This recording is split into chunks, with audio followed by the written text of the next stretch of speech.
ರಾಯಕುವರ ಪಿತಾಮಹನು ರಿಪುರಾಯ ಕುವರ ಕುಠಾರ ಕೌರವರಾಯ ಥಟ್ಟು ವಿಭಾಡ ಕುರುಕುಲ ಗಜಕ್ಕೆ ಪಂಚಾಸ್ಯ ಜೀಯ ಭಿನ್ನಃ ಕರ್ಣ ಗುರು ಗಾಂಗೇಯ ಮೊದಲಾದ ಅಖಿಲ ಕೌರವರಾಯ ದಳವನು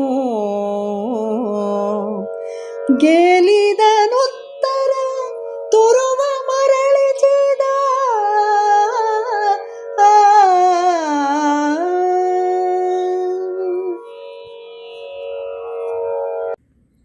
ಇತ್ತ ಕಡೆಯಿಂದ ವಿರಾಟ ರಾಜನಿಗೆ ಒಳಗಿಂದ ಕಳವಳ ಭಯ ಎಲ್ಲ ತುಂಬಿಕೊಂಡಿದ್ದಾನೆ. ಅಯ್ಯೋ, ಭೀಷ್ಮ ದ್ರೋಣಾದ್ಯರೊಂದಿಗೆ ನನ್ನ ಮಗನಾದಂತಹ ಉತ್ತರನು ಹೋರಾಟ ನಡೆಸುವುದಕ್ಕೆ ಮುಂದಾದನೇ ಎನ್ನುವುದು, ಮಗನ ಸಾವಿನ ಸುದ್ದಿ ಬಂದಿರಬಹುದು ಎನ್ನುವಂತಹ ಒಳ ದುಃಖ ವಿರಾಟ ರಾಜನಿಗೆ.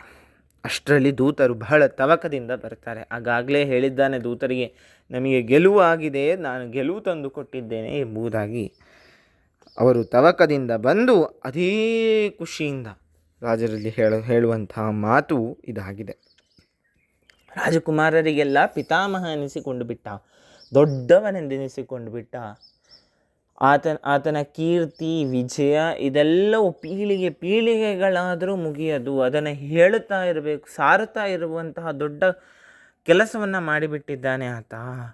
ಆ ಶತ್ರು ರಾಜರಿಗೆಲ್ಲ ಕೊಡಲಿಪ್ರಾಯನಾಗಿದ್ದಾನೆ. ಕೌರವ ರಾಜ್ಯವನ್ನೆಲ್ಲ ಅಥವಾ ಕುರುಕುಲವನ್ನೆಲ್ಲ ನಾಶಗೊಳಿಸಿದ್ದಾನೆ.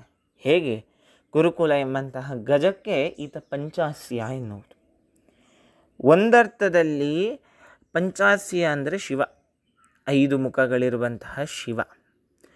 ಆತನು ಗಜಾಸುರನನ್ನು ಕೊಂದು ಗಜಚರ್ಮಾಂಬರನಾದ ಹಾಗೆ ಈತನು ಪ್ರಳಯರುದ್ರನ ಹಾಗೆ, ಕಾಲಭೈರವನ ಹಾಗೆ ಕುರುಕುಲದ ದೊಡ್ಡ ದೊಡ್ಡ ವೀರರು ಯಾರೆಲ್ಲ ಇದ್ದಾರಲ್ಲ ಆ ಥರನ್ನೆಲ್ಲ ಸೋಲಿಸಿದ್ದಾನೆ. ಅವರೆಲ್ಲರೂ ಹೇಗೆ ಶಿವ ಗಜಾಸುರನನ್ನು ಕೊಂದನು ಹಾಗೆ ಉತ್ತರನು ಅವರನ್ನೆಲ್ಲ ನಾಶ ಮಾಡಿಬಿಟ್ಟಿದ್ದಾನೆ ಎನ್ನುವುದಾಗಿ ಒಂದರ್ಥ. ಆದರೆ ಇನ್ನೊಂದು, ಕುರುಕುಲ ಎಂಬಂತಹ ಆನೆಗೆ ಸಿಂಹಪ್ರಾಯನು ಆತ ಎನ್ನುವುದು.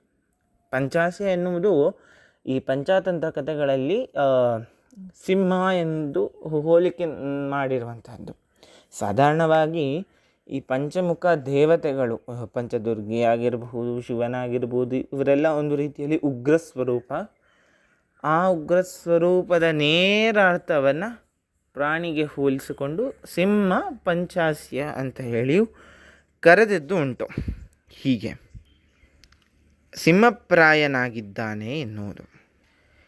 ಏನು ಮಾಡಿದ್ದಾನೆ? ಕರ್ಣನನ್ನು, ಗುರುಗಳಾದಂತಹ ದ್ರೋಣಾಚಾರ್ಯರನ್ನು, ಗಾಂಗೀಯರಾದಂತಹ ಭೀಷ್ಮ ಇವರೆಲ್ಲರನ್ನು ಗೆಲಿದು ಉತ್ತರನು ಆ ದನಗಳನ್ನು ಮತ್ತೆ ಅದರ ಸ್ವಸ್ಥಾನಕ್ಕೆ ಮರಳಿಸಿದ್ದಾನೆ. ಇಂತಹ ವೀರನು ಇಂದು ನಿಮಗೆ ನಿಮ್ಮ ವಂಶಕ್ಕೆ ಕೀರ್ತಿ ತಂದಂಥವನು ಉತ್ತರ ಎನ್ನುವುದಾಗಿ ದೂತರೆಲ್ಲ ಕೊಂಡಾಡಿಕೊಳ್ಳುತ್ತಾರೆ. ಆಮೇಲೆ ಕೇಳಿಬಿಗೆ ಹಿಗ್ಗಿದನು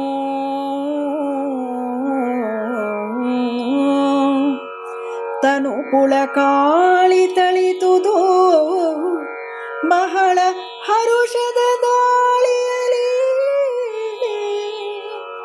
ಮನ ಮುಂದು ಗೆಟ್ಟುದು ಕಂಗಳರಳಿದವು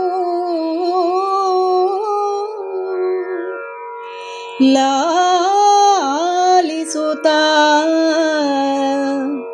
ಸರ್ವಾಂಗ ಹರುಷದೊಳಾಳೆ ಜನಪ ಪಸಾಯಿತವ ದೂತಾಳಿಗಿತ್ತನು ಸುಲಿದರವದಿರು ರಾಯನೋಲಗವ